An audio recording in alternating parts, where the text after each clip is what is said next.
सिग्नलचे दोन टाइप्स होतात, अॅनालॉग आणि डिजिटल. पहिलं सिग्नल म्हणजे काय असतो, ज्याच्यामध्ये काहीतरी इन्फॉर्मेशन असते जे ट्रान्समिट होते one place to another place. Okay, त्याच्यानंतर सिग्नलचे दोन टाइप्स, अॅनालॉग आणि डिजिटल. मी तुम्हाला काल बोललो होतो, आपण उद्या फक्त आणि फक्त कशाबद्दल बोलणार आहे, डिजिटल सिग्नल बद्दल बोलणार. ओके, डिजिटल सिग्नल बद्दल बोलताना सगळ्यात पहिले तुमचं ऍप्लिकेशन्स ऑफ डिजिटल सिग्नल म्हणा किंवा डिजिटल टेक्निक्स म्हणा. ऍप्लिकेशन्स लक्षात घेताना म्हणजेच काय, युजेस. ज्या कुठल्याही तुमच्या ऍडव्हान्स टेक्निक्स आहेत ना बेटच्या, त्या सगळ्याच्या सगळ्या कशावरती आधारित आहे, तुमच्या डिजिटल टेक्निक्स वरती आधारित आहे किंवा डिजिटल सिग्नल वरती आधारित आहे. ठीक आहे, ऍडव्हान्स जेवढ्या असतील तेवढ्या. किंवा काल असं तुम्हाला एक सांगितलं होतं, जिथे काय यूज होतो बेटा, 7 सेगमेंट डिस्प्ले यूज होतो. जिथं 7 सेगमेंट डिस्प्ले यूज होतो तिथे काय असतं, तुमचा डिजिटल सिग्नल असतो. ओके, बरं, मग एक्झाम्पल्स कुठले कुठले त्याचे किंवा युजेस कुठले कुठले किंवा ऍप्लिकेशन्स कुठले कुठले. ठीक आहे, तर मायक्रो प्रोसेसर, मायक्रो कंट्रोलर ह्या आयसीज आहेत बेटा. हे काय आयसीज आहेत. ठीक आहे, ह्या दोन लिहायच्याच. आणि बाकीचे मग तुमचे जेवढे ऍडव्हान्स टेक्नॉलॉजी आहेत तेवढे लिहा. मग कुठले कुठले, मोबाईल फोन, टीव्ही झाला, त्याच्यानंतर तुमचं कम्प्युटर झालं. ठीक आहे, अजून कुठले, मोबाईल फोन, टीव्ही, कॅल्क्युलेटर झालं, कॅल्सी झालं. ठीक आहे, हे सगळेच्या सगळे तुमचे जे आहेत ते कुठले बेटा, तुमचे डिजिटल सिग्नलचे एक्झाम्पल्स किंवा ऍप्लिकेशन्स. पुन्हा एकदा कुठले कुठले एक्झाम्पल्स आहेत बेटा, micro processor, micro controller, TV, computer, mobile, त्याच्यानंतर अजून मेडिकल इक्विपमेंट्स, त्याच्यानंतर मिलिटरी ऍप्लिकेशन्स. हे सगळेच्या सगळे काय तुमचे ऍप्लिकेशन्स आहेत, कोणाचे, डिजिटल सिग्नल्सचे. ठीक आहे, आधी एवढा कन्सेप्ट घेऊन घेऊ, मग पुढे जाऊ. चलो, हेडिंग टाका, applications of digital signal. Applications of digital signal. पहिलं application TV. Second microprocessor and microcontroller. Microprocessor and microcontroller. पुढे कम्प्युटर. पुढे कम्प्युटर. पुढे पुढे मेडिकल इक्विपमेंट. पुढे मेडिकल इक्विपमेंट. पुढे मिलिटरी ऍप्लिकेशन्स. पुढे मिलिटरी ऍप्लिकेशन्स. Okay, fine. हा कुठला कन्सेप्ट झाला, ऍप्लिकेशन्स ऑफ डिजिटल सिग्नल. पुढचा माझा कन्सेप्ट कुठला बेटा, ऍडव्हान्टेजेस ऑफ डिजिटल सिग्नल. काय ऍडव्हान्टेजेस म्हणजे फायदे काय काय, अॅनालॉग पेक्षा डिजिटल सिग्नल कधीही चांगला. ठीक आहे, बरं, आता का चांगला, तर हे जे आहे ते आपण कंपॅरिझन पण बघत चालू, त्याचबरोबर ऍडव्हान्टेज बघू, म्हणजे तुम्हाला दोघं कन्सेप्ट लगेच लक्षात येतील. आता याच्यामध्ये ना बेटा, डिजिटल सिग्नलच्या बद्दल ॲक्युरसी. आता तुम्ही, मी काल एक्झाम्पल सांगितलं होतं घड्याळाचं. मला सांगा, काट्यावरचं जे घड्याळ आहे ते डोळ्यासमोर आणा आणि आपलं कॅसिओचं घड्याळ डोळ्यासमोर आणा. तुम्हाला ॲक्युरेट टायमिंग कशामध्ये दिसेल बेटा, 100% कॅसिओच्या. कॅसिओ म्हणजे काय आलं तुमचं, डिजिटल. तेच वजन काटा. वजन काटा पण तुमचा जो काटा असतो, जे जुने होते ते, त्याच्यावरती ॲक्युरसी होती का, नाही. डिजिटलवरती पुन्हा ॲक्युरसी आहे. गाडीचं स्पीडोमीटर, काल पुन्हा एक्झाम्पल दिलं होतं, गाडीचं स्पीडोमीटर पुन्हा काट्यावाला असेल तर ते अॅनालॉग झालं, त्याच्यामध्ये ॲक्युरसी कमी, याच्यामध्ये ॲक्युरसी कशी आहे, जास्त. म्हणजे पहिला ऍडव्हान्टेज काय झाला की बाबा रे, डिजिटल सिग्नलमध्ये ॲक्युरसी जास्त असते, अॅनालॉग सिग्नलमध्ये ॲक्युरसी कशी असते, कमी. तोच त्याचा पहिला ऍडव्हान्टेज. पहिला ऍडव्हान्टेज काय की बाबा रे, accuracy in digital signal is high. Accuracy in digital signal is high. आता affected by the noise. Affected by the noise म्हणजे काय, affected by the noise. Noise म्हणजे इथे बेटा आवाज नसतो. पहिले तर हे लक्षात घ्या, इलेक्ट्रॉनिक्स टर्ममध्ये नॉइज म्हणजे आवाज नसतो. मग नॉइज म्हणजे काय असतं, तर अनवॉन्टेड सिग्नल असतो. नॉइजमध्ये काय असतं बेटा, अनवॉन्टेड सिग्नल. अनवॉन्टेड सिग्नल म्हणजे काय, कधी तुम्ही एकमेकांना फोन लावला तर कधी कधी मध्ये मध्ये खरखर आवाज ऐकू येत नाही किंवा कुठला तर वेगळाच आवाज ऐकू येतो, तर तो काय बेटा, नॉइज आहे. तो काय तुमचा नॉइज. नॉइज म्हणजे काय आला, अनवॉन्टेड सिग्नल. अनवॉन्टेड सिग्नल म्हणजेच काय असतो बेटा, नॉइज. कुठतरी साईडला लिहून घ्या, महत्वाचं आहे. इलेक्ट्रॉनिक्स टर्ममध्ये नॉइज म्हणजे काय असतो, अनवॉन्टेड सिग्नल. मग affected by the noise. Affected by the noise सगळ्यात कमी जो होतो तो तुमचा digital signal. Affected by the noise less होतो.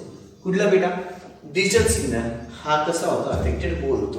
कुठला, अॅनालॉग सिग्नल जास्त अफेक्टेड होतो, पण डिजिटल सिग्नल कसा होतो बेटा, लेस अफेक्टेड होतो. नेक्स्ट पुढचं सांगायला गेलं तर युजर फ्रेंडली. फ्रेंडली जास्त कुठला बेटा, आपल्याला लगेच पटकन सांगतो उत्तर कोण, आपल्याला डिजिटल. म्हणजेच काय, हा तुमचा युजर फ्रेंडली झाला, याला टिक मार्क करतो. हा तुमचा युजर फ्रेंडली झाला, हा तुमचा युजर फ्रेंडली नाहीये. ठीक आहे, त्याच्यानंतर पुढचं स्टोरेज कॅपॅसिटी. आता डिजिटलमध्ये तुम्ही किंवा डिजिटल सिग्नल असेल किंवा डिजिटल टेक्निक्स असेल त्याच्यामध्ये तुम्ही स्टोरेज करू शकता, पण ॲनालॉगमध्ये कधी स्टोअर करू शकत नाही. ठीक आहे, डेटा अजिबात स्टोअर होणार नाही. कशामध्ये स्टोअर होईल डेटा? फक्त डिजिटलमध्ये. कशामध्ये स्टोअर होईल? फक्त डिजिटल. म्हणजे स्टोरेज कॅपॅसिटी याच्यामध्ये अलाउड आहे, याच्यामध्ये अलाउड नाही. म्हणजे जर तुम्ही लक्षात घेता सगळे फायदे जे आहे ते अॅनालॉगचे डिजिटलचे, अॅनालॉगचे फायदे नाही आहेत. ठीक आहे. नेक्स्ट पुढं विलायबिलिटी. आता विलायबिलिटी म्हणजे काय? विलायबिलिटी म्हणजे असतं बेटा ट्रस्टवर्दी. ट्रस्टवर्दी म्हणजे विश्वसनीयता. आपण सहज विश्वास ठेवू शकतो. आता इथे विश्वास म्हणजे काय? तर इथे तुम्हाला आउटपुट भेटू शकतं का नाही भेटू शकत त्याच्यावरती डिपेंडेंट याची विलायबिलिटी असते. काय बोललो काही नाही कळलं? विलायबिलिटी रिजनल मिनिंग काय बेटा? विश्वसनीयता. म्हणजेच काय? ट्रस्टवर्दी. म्हणजेच काय? इथे कसं डिपेंडेंट आहे की आउटपुट मला पटकन भेटेल आणि मी विश्वास ठेवू शकतो की इथे आउटपुट भेटेल का नाही भेटणार, त्याला काय बेटा? विलायबिलिटी. विलायबिलिटी सगळ्यात जास्त असेल तर कशामध्ये बेटा? डिजिटलमध्ये अवेलेबल आहे, अॅनालॉगमध्ये ते अवेलेबल नाही आहे. स्टोरेज कॅपॅसिटी, मेमरी सेमच पॉईंट आहे. मेमरी याच्यामध्ये आहे, याच्यामध्ये नाही आहे. कॉस्टिंग. आता कॉस्टिंग बघायला गेलं ना तर लगेच मुलाच्या डोक्यात याच्यात सगळं फायद्याचे पॉईंट आहे, म्हणजे याची किंमत जास्त असेल. चुकीचा मुद्दा. ठीक आहे, चुकीचा मुद्दा. कॉस्टिंग उलटी डिजिटलची जी आहे ती सगळ्यात कमी आहे. म्हणजे काय?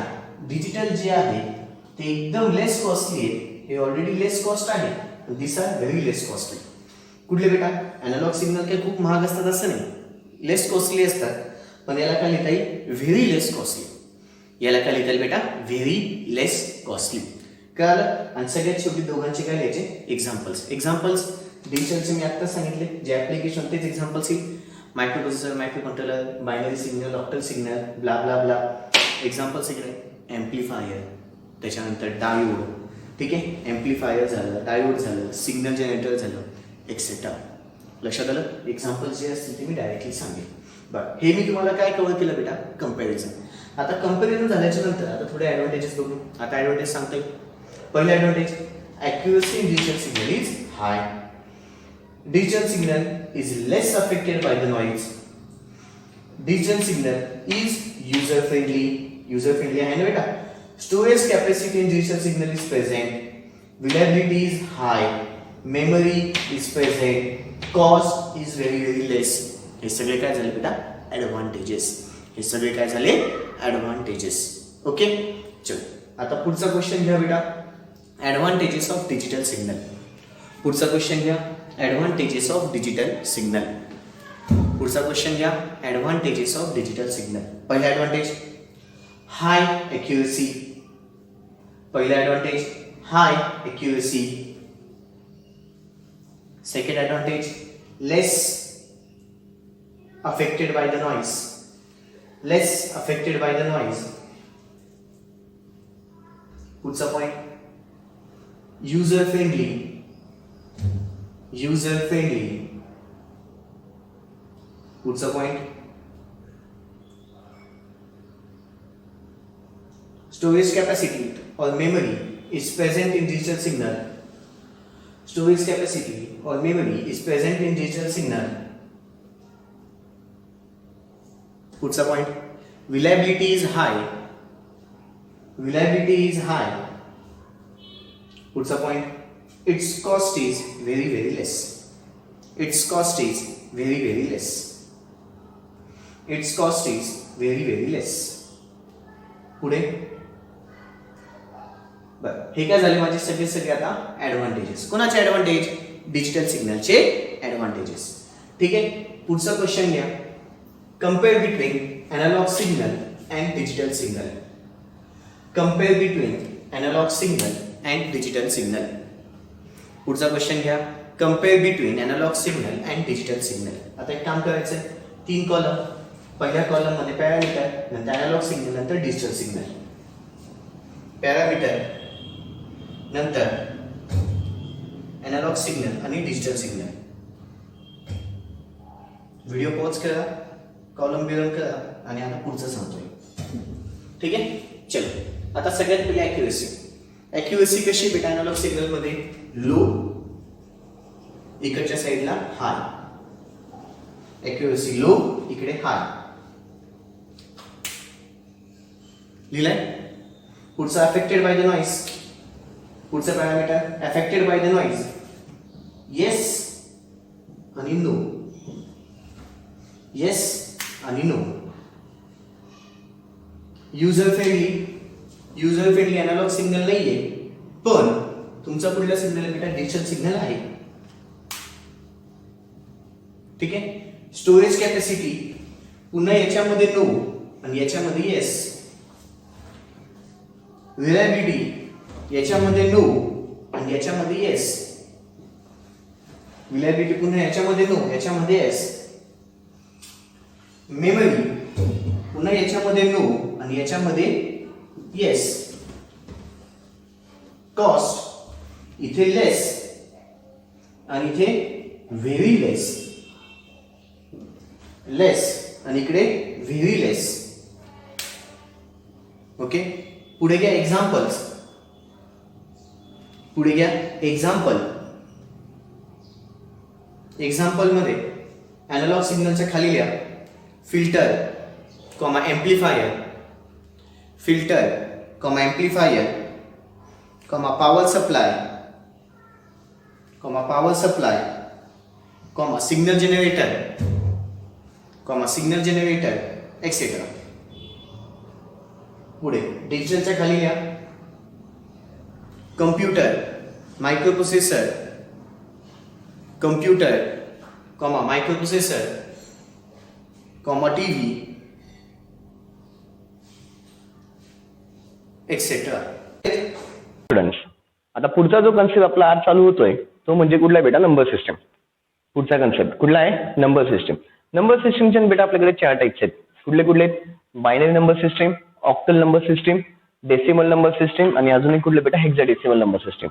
ठीक आहे. पहिलं पुन्हा एकदा कुठलं आहे binary number system, octal number system, decimal number system आणि अजून एक कुठलं आहे हेक्साडेसिमल नंबर सिस्टम. ओके. सगळ्यात पहिले आपण बघू binary number system. Binary number system काय असते? बायनरी नंबर सिस्टम मध्ये ना बेटा फक्त 2 व्हॅल्यूज असतात. किती व्हॅल्यूज असतात? 2 व्हॅल्यूज. बायनरी नंबर सिस्टम मध्ये फक्त आणि फक्त किती व्हॅल्यूज असतात? 2 व्हॅल्यूज. मग त्या 2 व्हॅल्यूज कुठल्या कुठल्या आहेत? त्या 2 व्हॅल्यूज एक तर 0 और 1, 0 अँड 1 म्हणा, 0 अँड 1.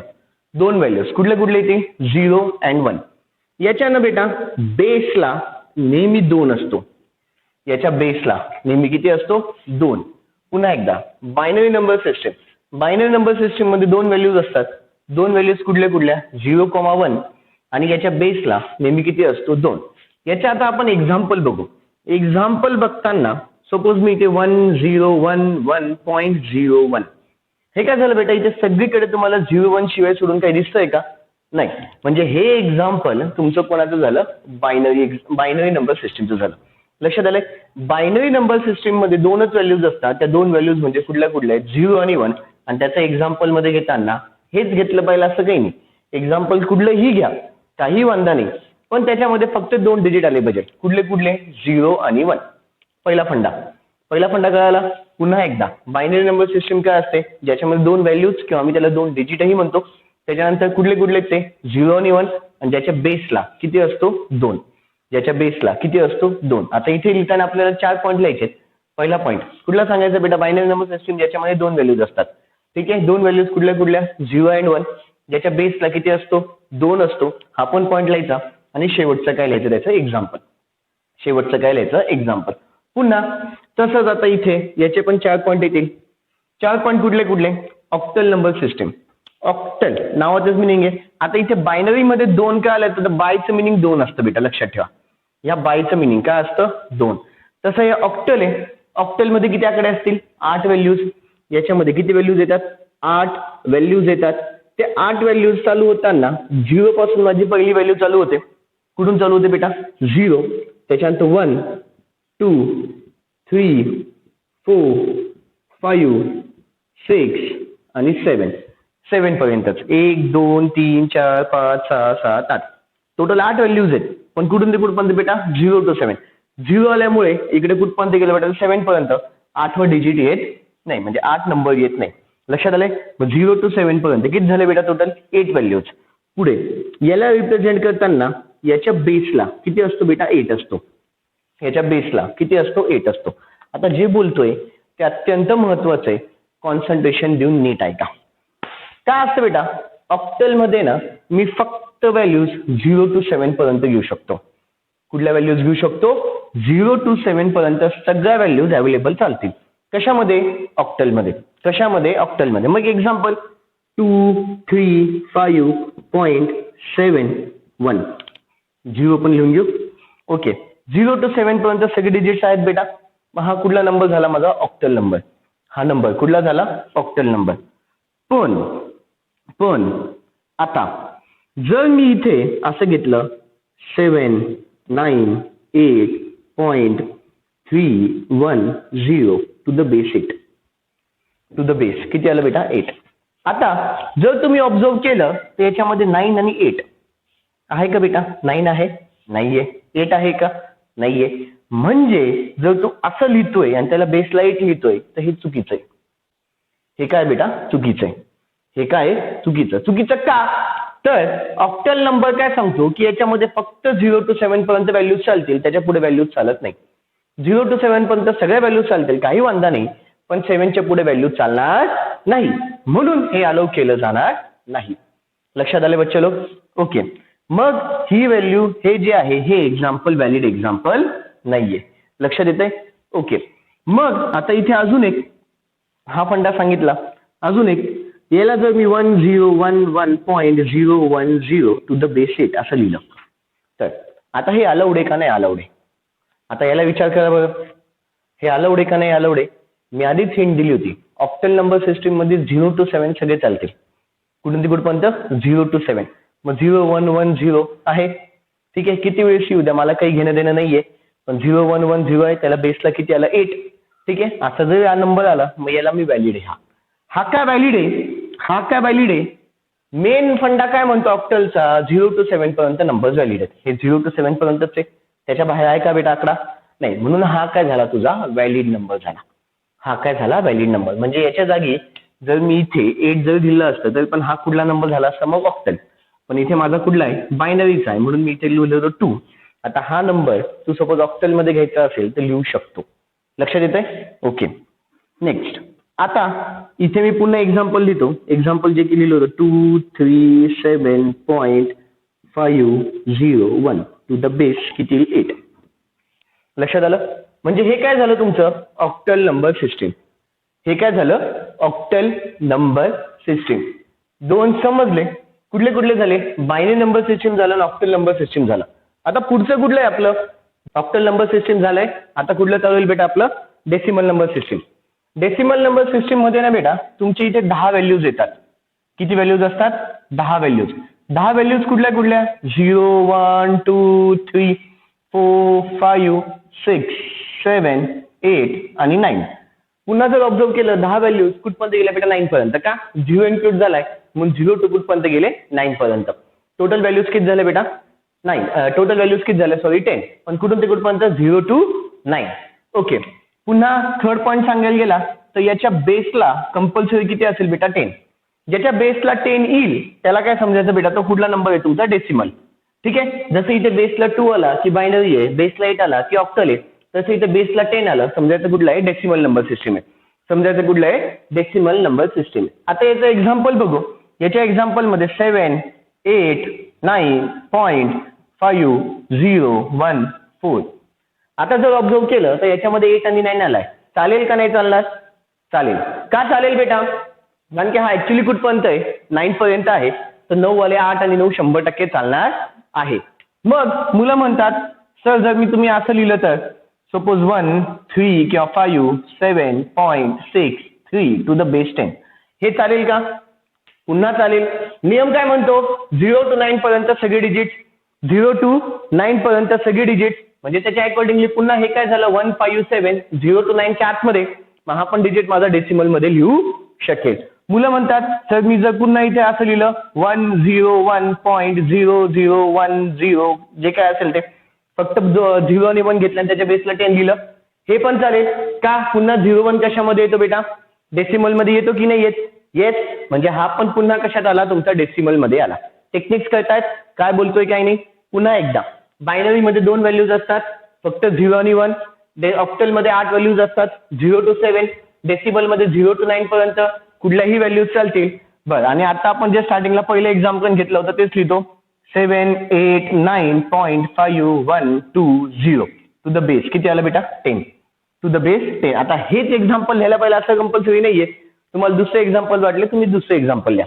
ठीक आहे, पण एक एवढं एक गोष्ट लक्षात ठेवायची, डेसिमल मध्ये 9च्या आत मधले पाहिजेत, ऑक्टल मध्ये 7च्या आत मधले पाहिजे, बायनरी मध्ये फक्त 0 आणि 1 चालेल. शेवटचा फंडा कुठल्या बेटा आता हेक्साडेसिमल. हेक्सा या शब्दाचं मिनिंग आहे बेटा तुम्हाला इथे किती व्हॅल्यूज असतील माहिती का? टोटली 15 व्हॅल्यूज असतात. किती व्हॅल्यूज असतात? 15 नाही. ओके, नेक्स्ट कन्सेप्ट कुठला बेटा? Hexadecimal values. हेक्साडेसिमल व्हॅल्यूज मध्ये काय होतं, तुम्हाला टोटली 16 व्हॅल्यूज असतात. किती व्हॅल्यूज असतात? 16 व्हॅल्यूज कुठल्या 0 1 2 3 4 5 6 7 8 9. याच्या पुढं काय? 9च्या पुढं 10 नसतो, तर इथे येतो A B C D E आणि F. लक्षात ठेवा, इथे कुठून चालू होतं A B C D E F. पण जर कुठे तुम्हाला A दिसला तर A चं मिनिंग 10 असतं, B चं मिनिंग 11 असतं, C म्हणजे 12, D म्हणजे 13, E म्हणजे 14 आणि F म्हणजे किती आलं बेटा 15. म्हणजे इनडायरेक्टली बघायला 0 to 9 आणि A to F. पण A चं मिनिंग किती असतं 10, B चं मिनिंग काय असतं 11, C चं मिनिंग 12, D चं मिनिंग 13, E चं मिनिंग 14, F चं मिनिंग काय आलं बेटा 15. ऍक्च्युअली त्याच्या ह्या व्हॅल्यूज असतात. लक्षात येते? बरं, त्याच्यानंतर याच्या बेसला लिहिताना किती असेल बेटा 16. याच्या बेसला लिहिताना काय असेल 16. कोणी इथे H पण लिहितं. H कोणाचा? तर हेक्साडेसिमलचा H. कोणाचा? हेक्साडेसिमलचा H. नाहीतर मग इथे आपण 16 ने लिहितात. दोघी ऑप्शन अलाउड आहेत बेटा. 16 पण लिहितात, H पण लिहितात. लक्षात आलं? बरं, आता याचं एक्झाम्पल बघायला गेलं तर इथे सपोज मी B2A.79. आता इथे बी वगैरे आले, अल्फाबेट्स आले येऊ द्या, पण ह्या बी ची किंमत मला माहितीये. बी ची किंमत किती असेल 11, 2 ची किंमत 2, ए ची किंमत किती आली बेटा 10. कन्सेप्ट काय आला? ए ची किंमत किती आली 10. ए ची किंमत किती आली बच्चा लोक 10. Got it? बर, आता पुन्हा जर मी याला 101.0110 टू द बेस 16 लिहिलं तर 100% चालेल. पुन्हा कन्फ्युजन मध्ये पडू नका, चालेल ना? का 0 त्याच्यामध्ये आहे. पुन्हा जर मी याला असं लिहिलं 157.98 टू द बेस 16 चालेल. 0 to F पर्यंत सगळेच आकडे आहेत, 100% चालेल. नेक्स्ट पुढे बघायला गेलं तर इथे A57.901 हे पण एक्झाम्पल 100% चालेल.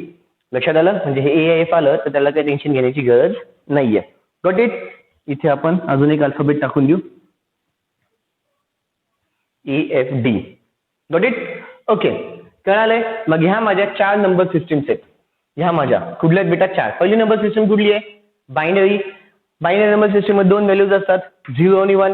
त्याच्या बेसला काय असतो 10. हे त्याचं काय झालं एक्झाम्पल. ऑक्टल नंबर सिस्टीम मध्ये 8 व्हॅल्यूज असतात 0 1 2 3 4 5 6 7. त्याच्या बेसला किती असतं 8. हे त्याचं काय झालं एक्झाम्पल.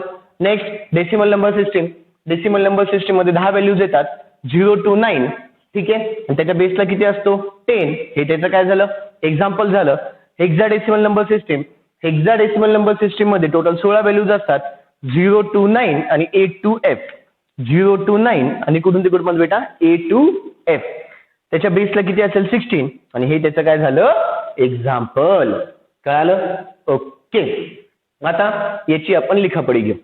क्वेश्चन घ्या. Explain the various types of number system. Explain the various types of number system. चलो आंसर मध्ये घ्या. The various types of number system are as follows. First, binary number system.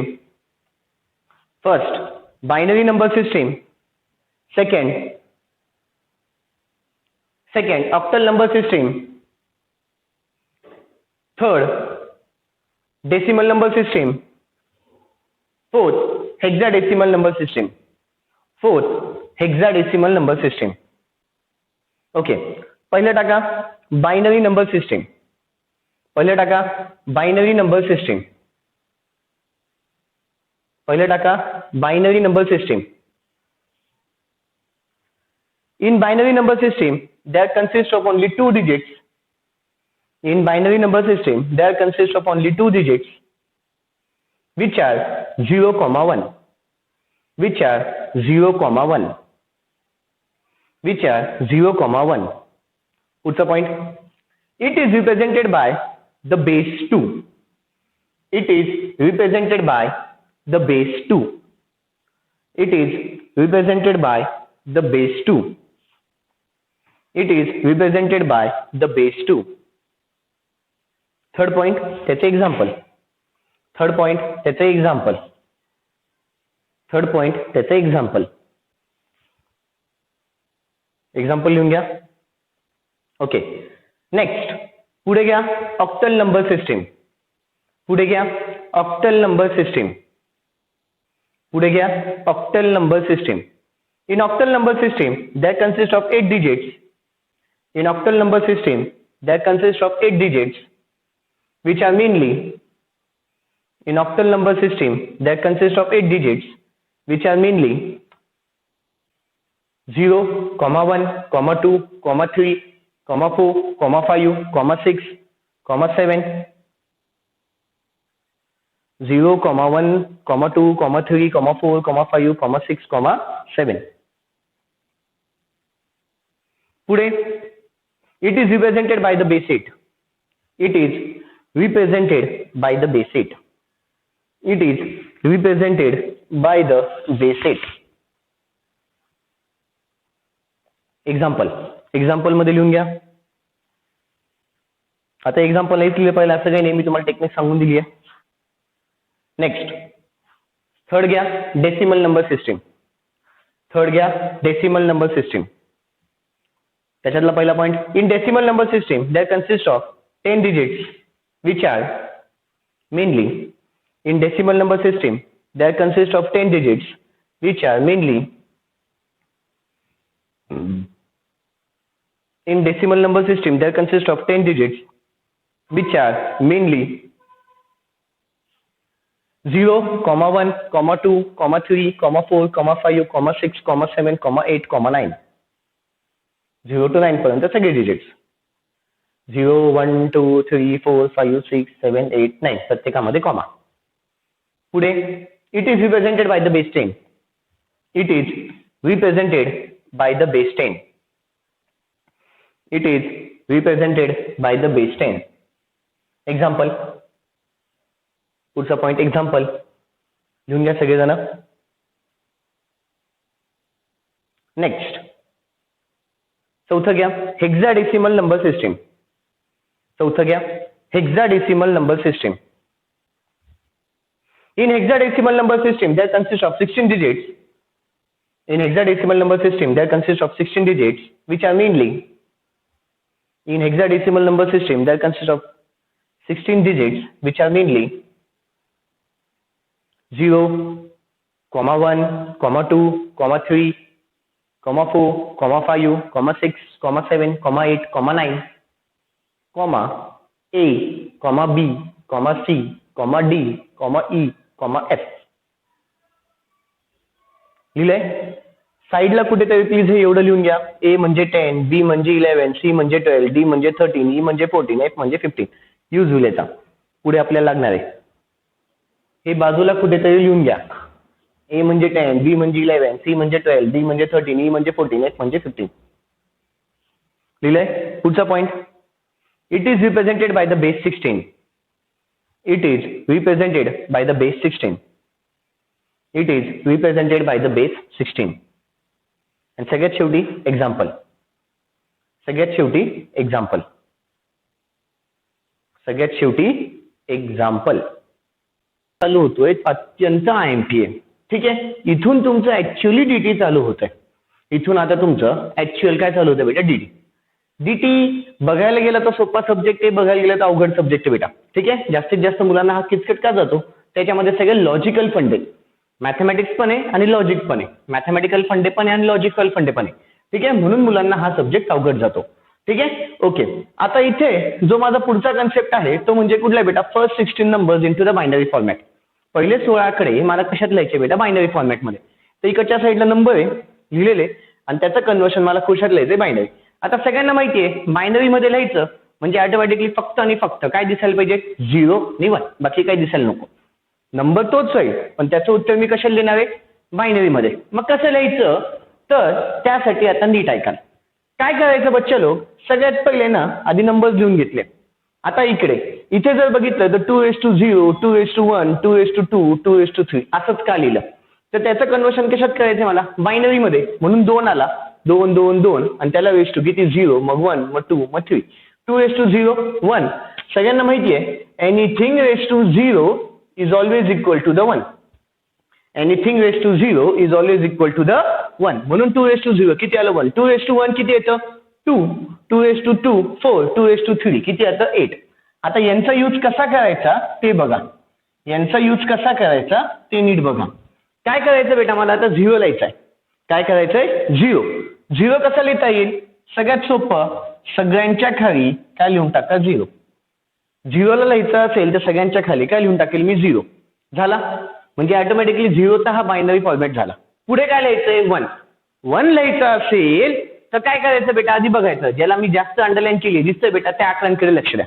1. मग काय होईल, आधी ह्या आकड्यांमध्ये 1 आहे का शोधा बरं. 1 आहे, मग जिथे 1 अवेलेबल आहे मग तिथे काय लिहा, 1. बाकी सगळेच्या सगळे काय लिहून टाका, 0. लक्षात आलं.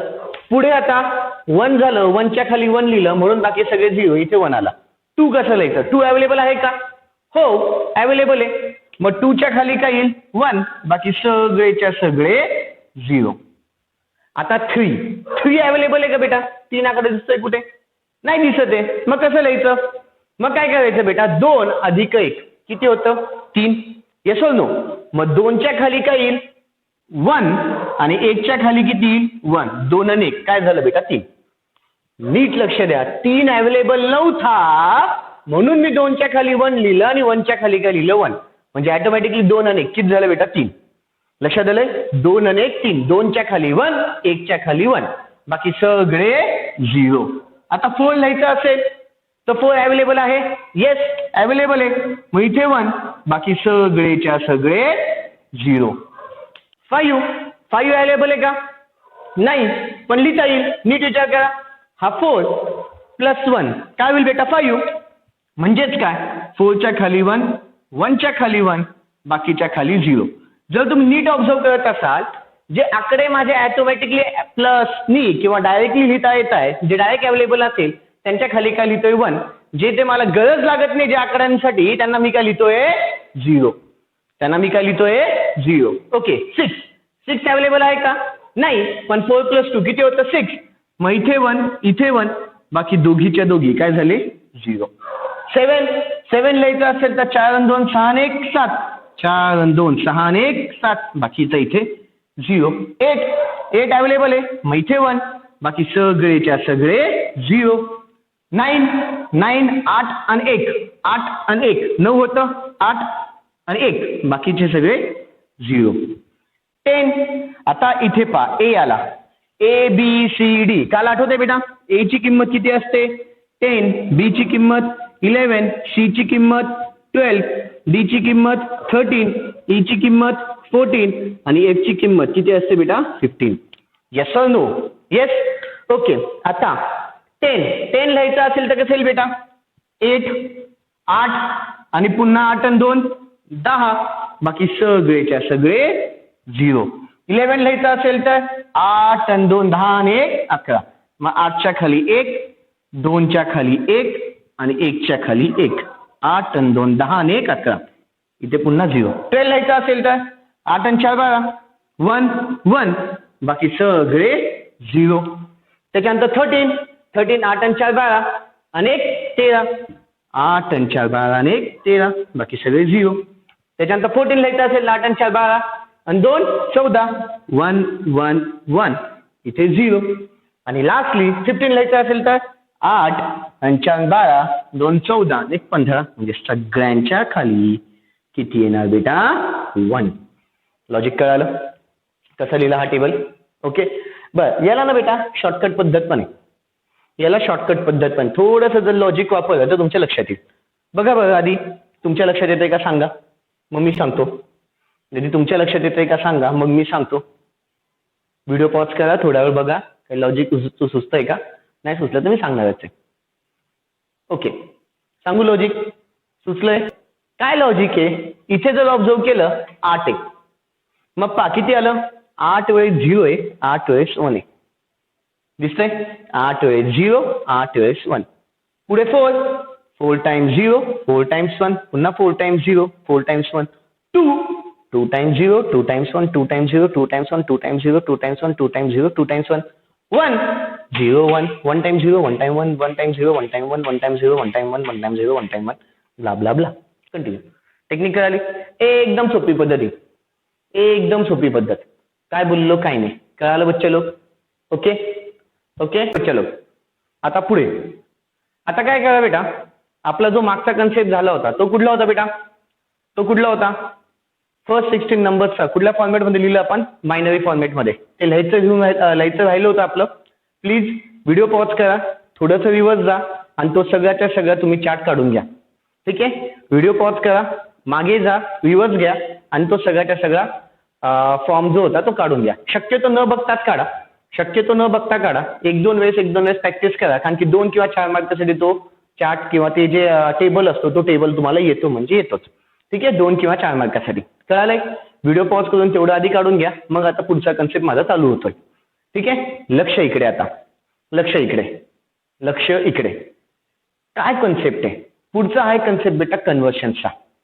पुढचा कन्सेप्ट कुठला आहे बेटा कन्व्हर्शन्स. काय कन्व्हर्शन्स बेटा काय असतात तर आपण काल टाइप्स बघितले होते आठवतात बेटा. टाइप्स कुठले कुठले होते तुमचे बायनरी फॉर्मॅट त्याच्यानंतर ऑक्टलचा फॉर्मॅट त्याच्यानंतर डेसिमलचा फॉर्मॅट त्याच्यानंतर अजून एक कुठले हेक्साडेसिमलचा फॉर्मॅट. आठवतंय हे नंबर सिस्टीमचे टाइप्स होते. येस और नो येस. बरं आता पहिला कन्व्हर्शन कुठला घेतोय me any number to decimal. Any number to decimal म्हणजे आता मी या डेसिमलला महत्व दिलंय. ठीक आहे एनी नंबर म्हणजे 3 नंबर बाकी आहेत माझे. मग पहिला कन्सेप्ट कुठला येईल binary to decimal. Second concept मला शिकायचा असेल octal to decimal. Third concept मला शिकायचा असेल हेक्साडेसिमल टू डेसिमल. कळाले म्हणजे ए पार्ट मध्ये मला 3 कन्सेप्ट शिकायचे. हा ए पार्ट झाला माझा. आता मी प्रत्येकाला ABCD नाव देत जाईल कॉन्सन्ट्रेशन नीट ठेवा व्यवस्थित बघत चला. ए पार्ट कुठला होता any number to decimal. B part कुठला असेल डेसिमल टू एनी नंबर ते बघू पुढे. आता नाही तर एकदम कन्फ्युजन होतं. कन्व्हर्शन्स एकदम कन्फ्युजिंग पार्ट आहे. प्लीज कॉन्सन्ट्रेशन नीट लक्ष देत चला. आता पहिला कन्सेप्ट चालू आहे सध्या पहिल्याकडेच बघू मग जसे जसे येत जातील तसं बघू. एनी नंबर टू डेसिमल कुठला आहे बेटा एनी नंबर टू डेसिमल मध्ये कन्वर्ट करायचं त्याचे 3 फंडे binary to decimal octal to decimal hexadecimal to decimal. Okay त्याच्यातला आज मी पहिला फंडा घेतोय तो म्हणजे कुठला बेटा बायनरी टू डेसिमल.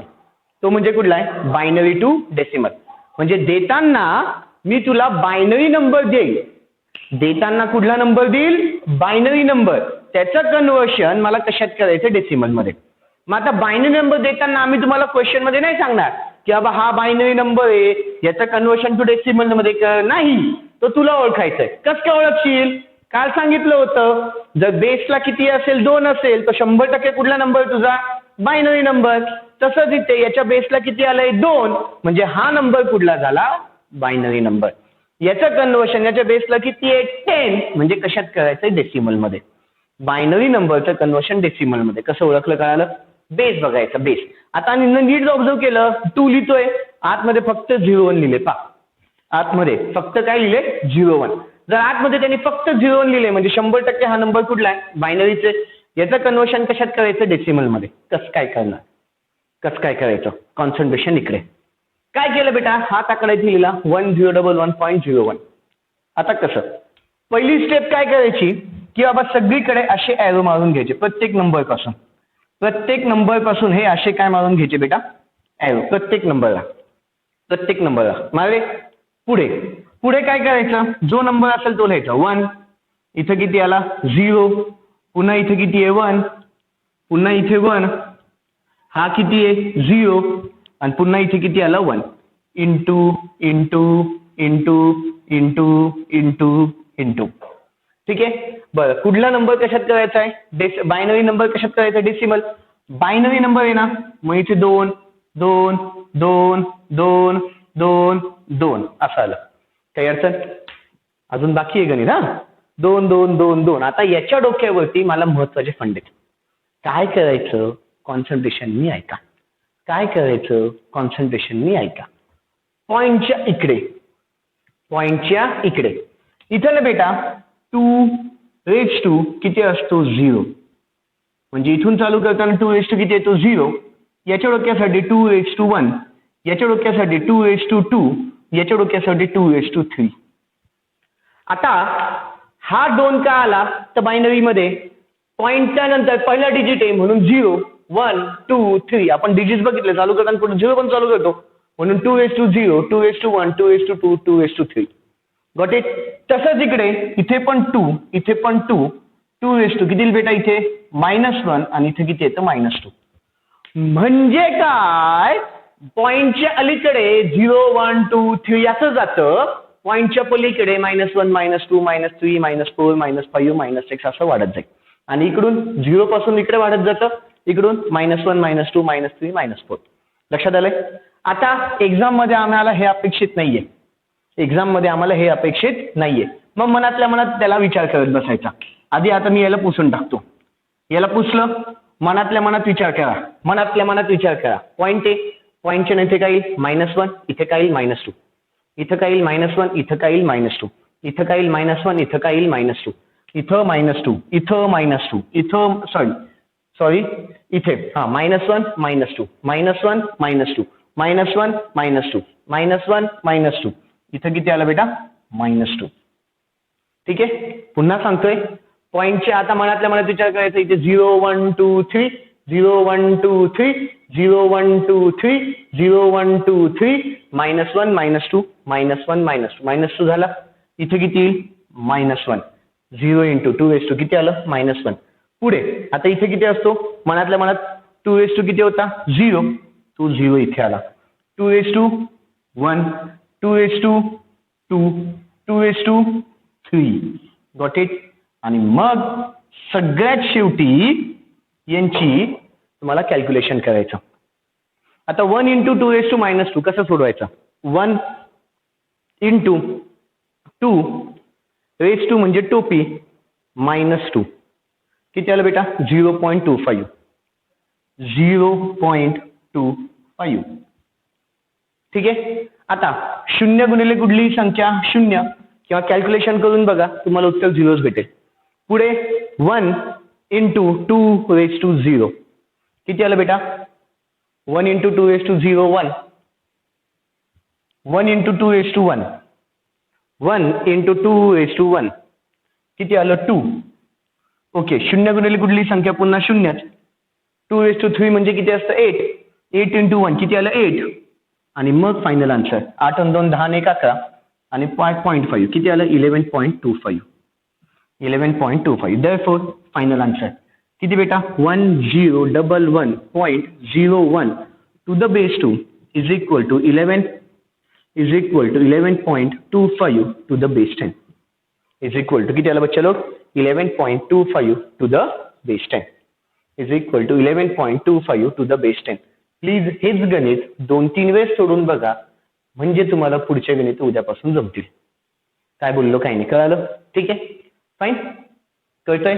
उद्या अजून माझे गणित वेगळे चालू होतील. उद्या वाटलंच तर मी याच्यावरती तुम्हाला 1-2 गणित होमवर्कसाठी देईल. ठीक आहे, उद्या मी तुम्हाला याच्यावरची गणित होमवर्कसाठी देईल.